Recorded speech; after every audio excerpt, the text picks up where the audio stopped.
नमस्कार, मैं हिमांशु मिश्रा और आप देख रहे हैं द इनसाइड स्टोरी। आज बात होगी कानून मंत्री की, क्योंकि कानून मंत्री किरण रिजिजू ने हाल ही में कुछ ऐसा कहा है जिसे लेकर विवाद खड़ा हो गया है। लोग सवाल पूछ रहे हैं, सोशल मीडिया पर भी खूब इसको लेकर चर्चा हो रही है। उन्होंने जो कहा है वो हम आपको बताते हैं एज इट इज कि उन्होंने क्या कहा है। उनका कहना है कि हाल ही में जजों की जवाबदेही पर एक सेमिनार हुआ, लेकिन किसी तरह से ये पूरा सेमिनार बन गया कि कैसे कार्यपालिका न्यायपालिका को प्रभावित कर रही है। कुछ जज ऐसे हैं जो एक्टिविस्ट हैं और एंटी इंडिया गैंग का हिस्सा हैं, जो विपक्षी दलों की तरह न्यायपालिका को सरकार के खिलाफ करने की कोशिश कर रहे हैं। जजेस किसी राजनीतिक संबद्धता का हिस्सा नहीं होते हैं और ये लोग कैसे कह सकते हैं कि कार्यपालिका में शासन करने की आवश्यकता है। वैसा क्यों कह रहे हैं? कोई नहीं बचेगा और देश के खिलाफ जाने वालों को इसकी कीमत चुकानी पड़ेगी। इन शब्दों के क्या मायने हैं, आज समझने की कोशिश करेंगे। डॉक्टर संजीव त्रिवेदी जी वरिष्ठ पत्रकार हमारे बीच है। संजीव जी, लड़ाई कुछ और हो रही थी सरकार की और न्यायपालिका के बीच में, घमासान हो रहा था, और इस बीच इस बात का जिक्र कर देना और इतने कड़े शब्दों में जिक्र कर देना एक सेमिनार से जोड़कर, क्या कहना चाहते हैं? क्या दिखता है इन शब्दों से आपको? पहले तो सेमिनार की बात कर लेते हैं।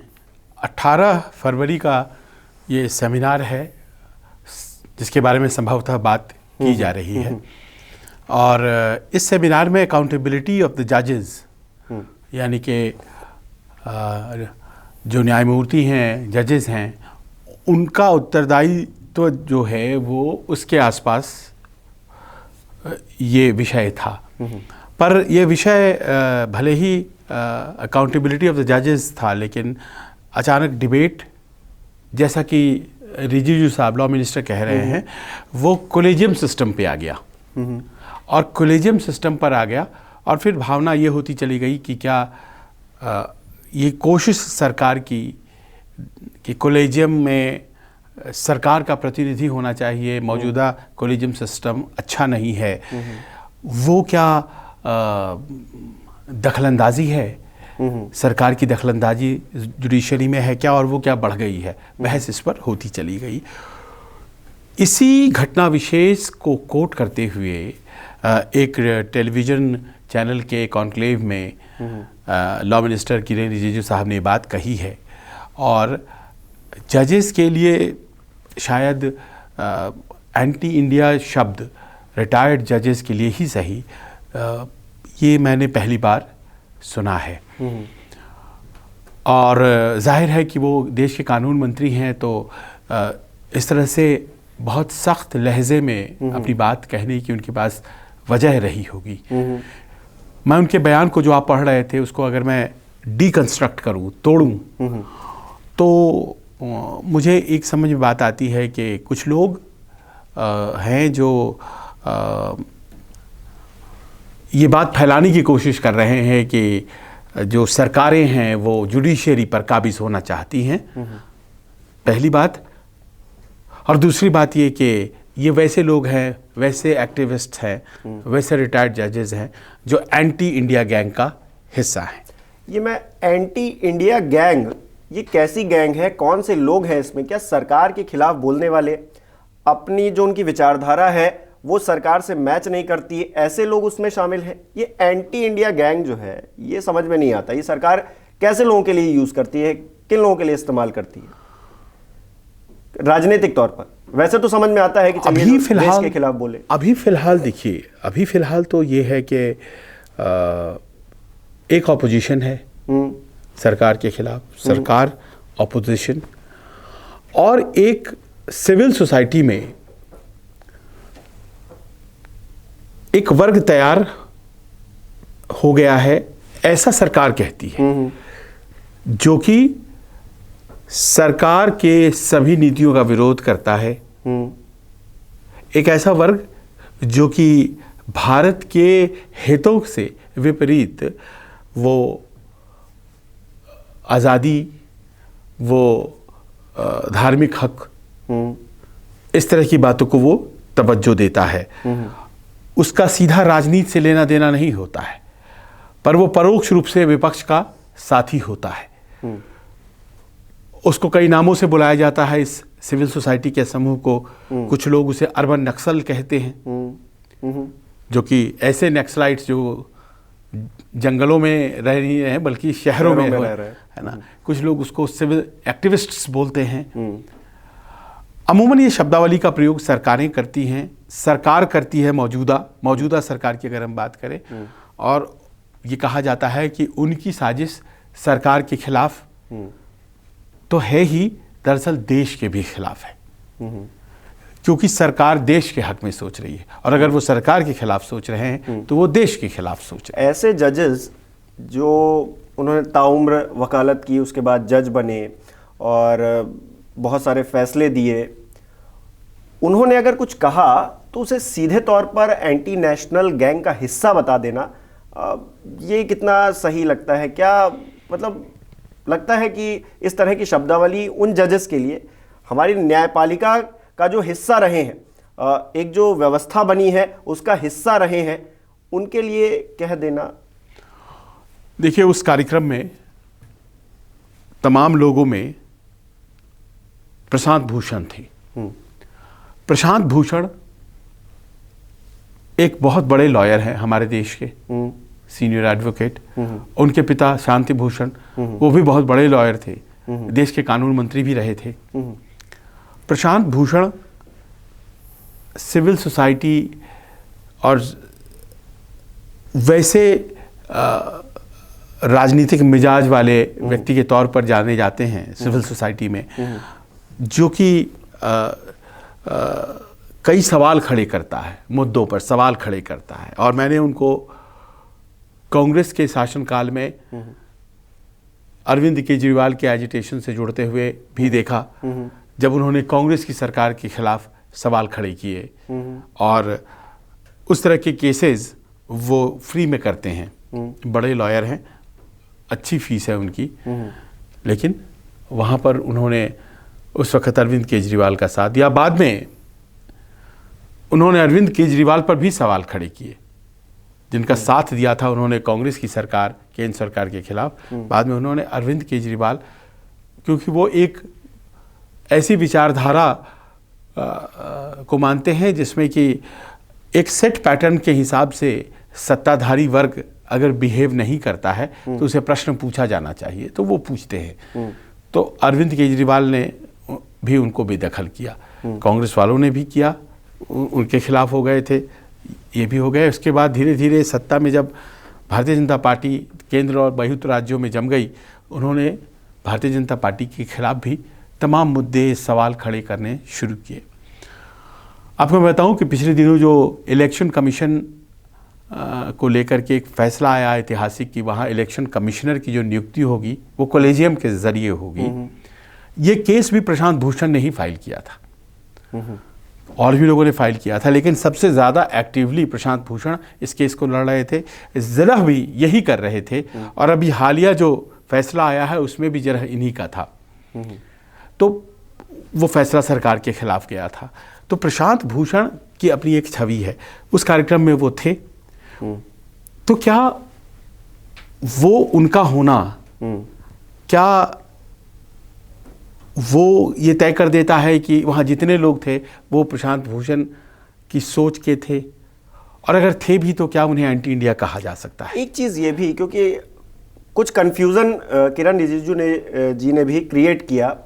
अगर वो बता देते कि किस जज ने क्या कहा और ऐसा कौन सा एंटी इंडिया स्टेटमेंट दिया, या फिर कौन वो व्यक्ति है जो सरकार की नज़र में या फिर मंत्री जी की नज़र में वो एंटी इंडिया गैंग का हिस्सा है, तो बात और क्लियर हो जाती।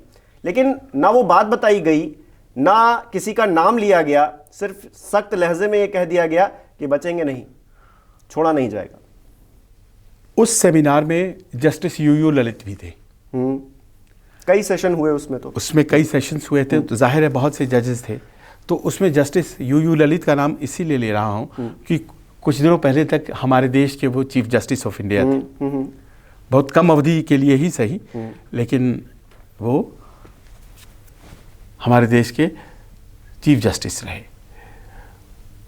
तो ये एक सामान्य तरीके से सोचा जा सकता है, ये बात सोची जा सकती है कि आपके एक व्यक्ति विशेष या कुछ व्यक्तियों के बारे में एक पर्टिकुलर ओपिनियन हो सकते हैं, पर उनकी मौजूदगी अगर उसी डिबेट में है या उसी सेमिनार में है, तो क्या आप मान लेंगे कि वो भी उसी विचारधारा से आते हैं? क्योंकि जैसा कि आपने कहा कि किसी जज को कोट नहीं किया गया, बिल्कुल, ये नहीं कहा गया कि फला जज ने ये कहा, ये गलत कहा, which is equal to being anti India. हाँ, ये गलत है, फला जज ने ये कहा। एक जनरल स्वीपिंग स्टेटमेंट, और शायद वो माहौल भी ऐसा था कि वहाँ पर पर्टिकुलर बहुत ज़्यादा कोट किया नहीं जा सकता, एक कॉन्क्लेव था। हाँ। कहीं कोई संसद में खड़े होकर के तो बता नहीं रहे थे कि तैयारी के साथ आते, वो एक कॉन्क्लेव था, कॉन्क्लेव में उन्होंने कह दिया। जो बात आपको या किसी भी सामान्य व्यक्ति को क्वेश्चनेबल लगती है वो ये है कि कल तक वो व्यक्ति चीफ जस्टिस ऐसी बड़ी ओहदेदार कुर्सियों पर बैठा हुआ है जो छोटे मोटे फैसले नहीं, जिंदगियां तय करती हैं। बिल्कुल, वो ये भी तय करती हैं कि जो संवैधानिक पोजीशन है हमारे देश की, सबसे इम्पोर्टेंट चीज कॉन्स्टिट्यूशन, उसको इंटरप्रेट कैसे होना है। बिल्कुल, वो कैसे इंटरप्रेट होना है, और री इंटरप्रिटेशन की जो समय समय पर संविधान की आवश्यकता है, क्योंकि भाई समय बदल रहा है। बिल्कुल, जब कानून बने, जब संविधान बना था तो एनवायरनमेंट इतना बड़ा मसला नहीं था, आज है। बिल्कुल, तो एनवायरनमेंट पर फैसले देने वाले लोग जब फैसले देते हैं वही कानून बन जाता है। ये इतने बड़ी पदवी पर हैं। ऐसे ऐसे लोगों के बारे में अगर हम कुछ कह रहे हैं तो हमारे पास क्या कोई पुख्ता स्टेटमेंट है, या फिर केवल कॉलेजियम का विरोध करता हूं मैं तो आप मेरे खिलाफ हो जाएंगे? कॉलेजियम पर आपकी जो राय है, अगर उसके खिलाफ कोई व्यक्ति है तो क्या उसको एंटी इंडिया कहा जा सकता है? ये बड़ा प्रश्न है। देखिए, कॉलेजियम पर सरकार की एक निश्चित राय है कि भाई कॉलेजियम ऐसा होना चाहिए जिसमें कि सरकार का प्रतिनिधि भी होना चाहिए, क्योंकि सरकार चुनी हुई है। जो मौजूदा कॉलेजियम सिस्टम है वो अच्छा नहीं है। जजेस कहते हैं कि जी नहीं, ऐसा नहीं हो सकता है। दोनों में क्या सही है, हम और आप आम जनता हैं, हमें नहीं पता है। हमें तो जो आज की तारीख में बनी हुई व्यवस्था है कॉलेजियम, हम उसको मान रहे हैं। सरकारें तय करती हैं, सुप्रीम कोर्ट से बातचीत को करते होगा, लेकिन अभी जो पोजीशन है, सरकार वो पोजीशन लागू नहीं करवा पाई है। तो ये खीज है क्या, ये नाराजगी है क्या, और खीज में कुछ ज्यादा कह गए क्या? ये कहीं ना कहीं मन जो है सोचने को मजबूर है, क्योंकि रिजिजू साहब भी बहुत फेयर आदमी हैं, बड़ी मेहनत से अपने आप को यहाँ तक लेकर आए हैं, और देश के उस कोने से आते हैं जो लोगों को बड़ा उस क्षेत्र से प्यार है, नॉर्थ ईस्ट से, अरुणाचल से आते हैं, और सामान्य तौर पर एक अच्छे पार्लियामेंटेरियन के तौर पर उनको जाना जाता है। लेकिन हाल के दिनों में उनके बड़े टफ स्टेटमेंट्स आए हैं, आपने भी देखा होगा। उसी श्रेणी में ये कहा गया है, और ज़्यादा दबाव बनाने की कोशिश। क्या मतलब दबाव बनाने से कॉलेजियम में वो सुधार आ जाएगा जो वो चाहते हैं?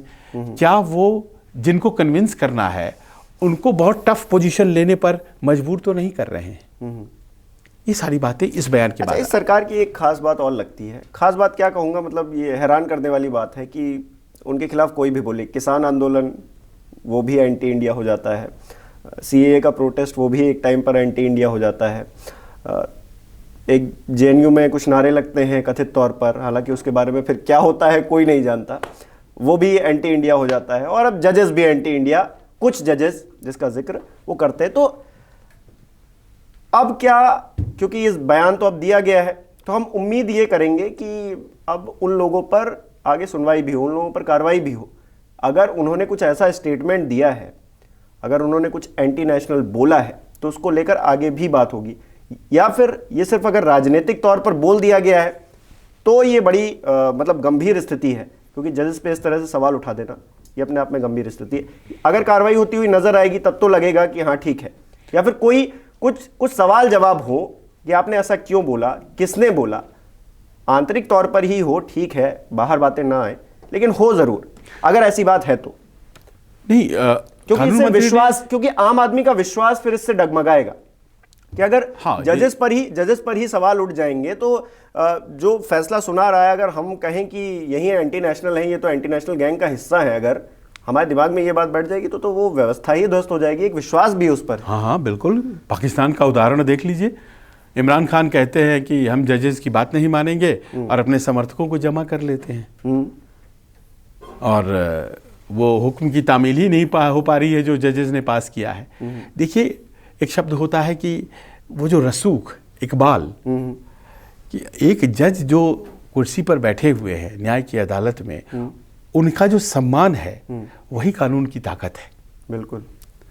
एक न्यायाधीश अगर कोई आदेश दे देते हैं तो उस आदेश को एक क्रिमिनल मानने के लिए इसीलिए विवश होता है क्योंकि वो न्याय की ताकत है।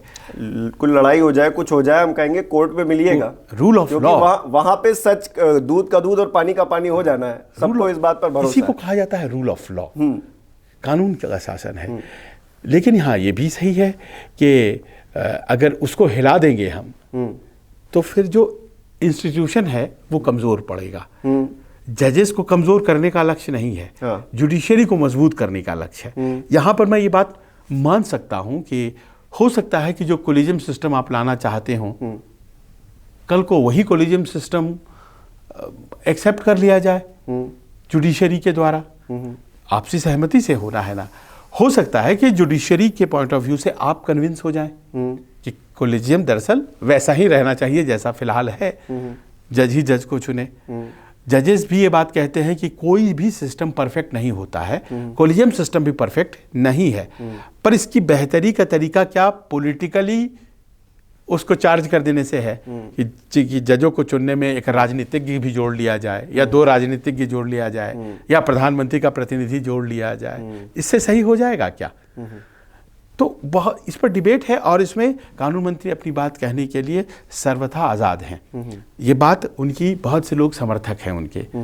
बहुत से लोग कहते हैं कि नहीं, कोलिजियम का मौजूदा स्वरूप सही है। बहुत से लोग जो कानून मंत्री के समर्थक नहीं है वो भी कहते हैं कि कोलिजियम अभी फिलहाल सही नहीं है, क्योंकि कुछ ही लोग हैं वो जज बन पा रहे हैं। तो कोलिजियम को लेकर के जो बहस जारी है वो चलेगी, और वो उसमें the law minister is in his full right, वो कुछ भी कह सकते हैं, अपना ओपिनियन रह सकते हैं। लेकिन ये स्टेटमेंट जो है कि कुछ जज, रिटायर्ड जज एंटी इंडिया हैं और वो ऑपोजिशन की भूमिका निभा रहे हैं, ये एक ऐसा स्टेटमेंट कहीं ना हो जाए जो इंस्टीट्यूशन विशेष को की जड़ों को ही हिलाए। एक फेल्ड स्टेट क्या होता है? जहां जुडिशरी काम नहीं करती है, जहां पुलिस काम नहीं कर पाते हैं, जहां लोग मनमानी करने लग जाते हैं, that is called a failed state. Pakistan उसका परफेक्ट एग्जाम्पल है। हम बेहतर इसलिए हैं क्योंकि हमारी जुडिशरी का सम्मान है, हमारी न्याय व्यवस्था की इज्जत है, हमारी कार्यपालिका सुचारू रूप से काम करती है, उसके कार्यक्षेत्र में कोई दखल नहीं देता, वो दूसरे के कार्यक्षेत्र में दखल नहीं देती है। हमारी जो विधि व्यवस्था है उसको कॉम्प्लीमेंट करती है हमारी विधायिका, वो कानून बनाती है, यहाँ कानून इंटरप्रेट होता है। अगर कहीं कोई गलत कानून बनाया गया और यहाँ से खारिज हो गया तो उस बात को वो मानती है, उस कानून को वो परसू नहीं करती है, जबरदस्ती नहीं करती है कि आप कौन होते हैं खारिज करने वाले। ये जो सामंजस्य है ये बना रहे, ये लोकतंत्र के लिए जरूरी है। यहाँ किसी पार्टी विशेष की बात नहीं है, ऑपोजिशन के जजेस नहीं है, जजेस की कोई अफिलिएशन नहीं हो सकती है। हाँ, यह है कि जब जजेस कल तक न्याय की कुर्सी पर बैठे हों और आज कहीं के ओहदेदार पोजीशन पर सरकार के द्वारा अपॉइंटमेंट में चले जाएं, चाहे वो इस सरकार चाहे उस सरकार की बात कर ले, है ना, तो बड़ा अटपटा लगता है। रंगनाथ मिश्रा साहब थे, जस्टिस रंगनाथ मिश्रा साहब, मैंने राज्यसभा में उनको देखा है। कांग्रेस के ज़माने में आ गए थे वो। हाँ, अभी फिलहाल जस्टिस गोगोई साहब हैं, अब वो राज्यसभा में हैं। तो इसमें थोड़ा बहुत, हालांकि किसी का कोई गैरकानूनी काम नहीं हो रहा है, बिल्कुल उनको पूरा अधिकार है कि वो जज रहने के बाद राज्यसभा मेंबर हो सकते हैं। लेकिन मैंने वो जो बात कही आपको, इकबाल, क्रेडिबिलिटी, विश्वास, वो हौसला बना रहे। कहीं ऐसा ना हो कि किसी के मन में आ जाए कि साहब ये फैसला तो इसीलिए आया क्योंकि ये जज साहब को तो फलां चीज बनना था, ये दोनों चीजें जोड़ी ना जाएं। उसी प्रकार कोई जज ऑपोजिशन का जज है या कोई जज एंटी इंडिया जज है, ये तमाम ऐसी बातें हैं जो कि जुडिशरी को मजबूत नहीं किसी ने कुछ बोला उस पर क्वेश्चनिंग हो सकती है। इस बात पे तो हर कोई एग्री होगा कि अगर किसी ने कुछ स्टेटमेंट दिया तो आपने क्यों दिया, ऐसा क्यों कहा, आपका मकसद क्या था, ये सरकार को जानने का हक है। सामने वाला जिसने कहा है उसको पूरा बताने का हक है कि वो उसने क्यों कहा है। सीधे सीधे किसी पर इल्ज़ाम थोप देना, ये जो आप क्रेडिबिलिटी की बात कर रहे हैं, वो कहीं ना कहीं उसकी जड़ों को हिलाता है। तो उन चीज़ों से शायद बचना चाहिए। और अगर किसी ने कहा भी है, अब हम लोग नहीं जानते हैं कि वो एग्जैक्ट किस बात का जिक्र कर रहे थे, किस जज का जिक्र कर रहे थे, कि उन्होंने क्या कह दिया, लेकिन वो बातें सामने आनी चाहिए। हिमांशु, ये बिल्कुल सही बात है कि एग्जैक्ट पोजीशन क्लियर होनी चाहिए कि किस संदर्भ, क्योंकि ये बहुत हार्ड स्टेटमेंट, बिल्कुल बहुत ही हार्ड स्टेटमेंट है कि एंटी इंडिया किसी रिटायर्ड जज को कहा जा रहा। दूसरी बात, मुझे लगता है कि कोलिजियम को मुद्दा बना करके बहस में ला करके जो सरकार और जुडिशरी के बीच की एक जो तल्खी सी आ गई है ना, अगर थोड़ी दिन के लिए इसे पीछे भी रखें तो बहुत हर्ज नहीं है। इस पर एक कंसिडर्ड ओपिनियन होना चाहिए। इस पर कोई ऐसा नहीं होना चाहिए कि हर मंच पर, मैं देखता हूँ परेशान हो जाते हैं लॉ मिनिस्टर साहब, कहीं भी कोई मिल रहा है सीधे पूछ देता है सर वो कॉलेजियम का क्या हुआ। कहीं भी किसी मंच पर कॉलेजियम का क्या हुआ, तो कई बार व्यक्ति कुछ बोल जाता है, कुछ ज़्यादा हो जाता है, कुछ कम हो जाता है। जुडिशरी भी मैंने देखा है कि चंद्रचूड़ साहब भी कई मंचों पर जा रहे हैं, वहाँ पर वो भी बोल जा रहे हैं और कॉलेजियम के संदर्भ में ही बोल रहे हैं। तो जब ऐसी स्थिति होने लगे ना, तो उस टॉपिक को थोड़ा पीछे ले जाना चाहिए, बचना चाहिए। जैसे कि मान लीजिए कि ज़्यादा इंपॉर्टेंट टॉपिक्स हैं हमारे देश में, एक सुप्रीम कोर्ट पूरे देश में 140 करोड़ लोगों के बीच में 29 राज्यों में एक सुप्रीम कोर्ट। हालांकि ये बात भी चली कि आप कल्पना कीजिए साउथ के लोग दिल्ली आए और वहां सुप्रीम कोर्ट में सुनवाई करें, कैसे संभव कितना पॉसिबल है? हजारों किलोमीटर का सफर कितना पॉसिबल है? कोई नॉर्थ ईस्ट में रहता है, उसके लिए क्या कोई ऐसी बात नहीं हो सकती है कि 4 सुप्रीम कोर्ट हो? क्या इस सरकार में और ये जो मेन सुप्रीम कोर्ट हो, ये सिर्फ और सिर्फ संवैधानिक सवालों को एड्रेस करे, सिर्फ और सिर्फ कॉन्स्टिट्यूशनल क्वेश्चंस, ये फला को बेल होगा या नहीं होगा, है ना, ये या यहाँ की सरकार गिरेगी तो स्पीकर ने गलत किया कि सही किया, ये बातें जो हैं ये उस क्षेत्र के सुप्रीम कोर्ट में तय हो जाए, ईस्ट वेस्ट नॉर्थ साउथ, एक ऐसा स्थिति बने, supreme court east, supreme court west, और उनका पावर वही रहे कि उसके बियॉन्ड कोई उनके पास अपील ना हो। और इस सुप्रीम कोर्ट में केवल संवैधानिक सवाल आए, जैसे जो 5 जज बेंच, 9 जज बेंच, 7 जज बेंच के पास जो केसेस जाते हैं, बर्डन कमेगा, एफिशिएंसी बढ़ेगी। मेरा एक विचार है, हाँ, इस तरह की बातें पर रिफॉर्म्स अगर हों तो बहुत मदद होगी। मैं आपको एक उदाहरण छोटा सा देता हूं। मेरे कुछ लॉयर साथी हैं तो वो सहारनपुर में प्रैक्टिस करते हैं। सहारनपुर में प्रैक्टिस करते हैं तो वो ये कहते हैं कि अब यहां मान लीजिए कोई केस मैं जीत गया या हार गया तो मुझे हाई कोर्ट जाना होगा। मेरे लिए हाई कोर्ट इलाहाबाद है। सहारनपुर से इलाहाबाद की दूरी बोले कम से कम वो 700 किलोमीटर, 600-700 किलोमीटर हो जाती है। मैं सहारनपुर में हूं, मेरे लिए लाहौर हाई कोर्ट नजदीक है। अब आप बताइए, मजाक में उन्होंने कहा, लेकिन बात तो सही है। बात तो सही है कि दूसरे देश का हाई कोर्ट ज्यादा नजदीक रह गए और अपने राज्य का हाई कोर्ट ज्यादा दूर हो तो रिफॉर्म्स की जरूरत है। हाई कोर्ट इतना बड़ा राज्य है तो क्या इधर भी हाई कोर्ट? तो रीस्ट्रक्चरिंग ऑफ जुडिशरी जो है वो एक बहुत बड़ा प्रश्न है, क्योंकि वही बर्डन को बढ़ा रहा है। तो इन सब बातों पर ना बात हो, खाली कन्फ्रंटेशन अगर हो जाए तो फिर उस संस्था विशेष से ज़्यादा उस देश के लोगों को दुख होता है, हम जैसे सामान्य लोगों को होता है। क्योंकि हमारे जैसे मिडिल क्लास लोगों के लिए जुडिशरी आज की तारीख में भी हीरो है। राइट्स को रिस्टोर करने के लिए आज भी वही है जो खड़ा है और रहना भी चाहिए और होना भी चाहिए। उसे और उत्तरोत्तर मजबूत किया जाए, प्रयास यही होना चाहिए। और अगर कुछ कहा गया है तो उसके पीछे भी कुछ होगा, हम ये नहीं कह रहे हैं कि नहीं होगा। लॉ मिनिस्टर ने अगर इतनी बड़ी बात कही है तो कुछ ना कुछ तो उसके पीछे बात रही होगी, वो और ज़्यादा क्लियर हो, वो और ज़्यादा स्पष्ट तौर पर हम सभी के सामने आए, इसी उम्मीद के साथ इस शो में इतना ही। हमें दर्शक कमेंट करके बताएं कि उन्हें क्या लगता है इस मुद्दे पर। बहुत बहुत शुक्रिया। नमस्कार, मैं हूं मानक गुप्ता। अगर आपको हमारा ये वीडियो पसंद आया हो तो इसे लाइक और शेयर जरूर करें, और हां, हमें सब्सक्राइब और फॉलो करना ना भूलें ताकि आप देश और दुनिया की कोई खबर मिस ना करें। तो जुड़े रहिए हमारे साथ और देखते रहिए न्यूज़ 24।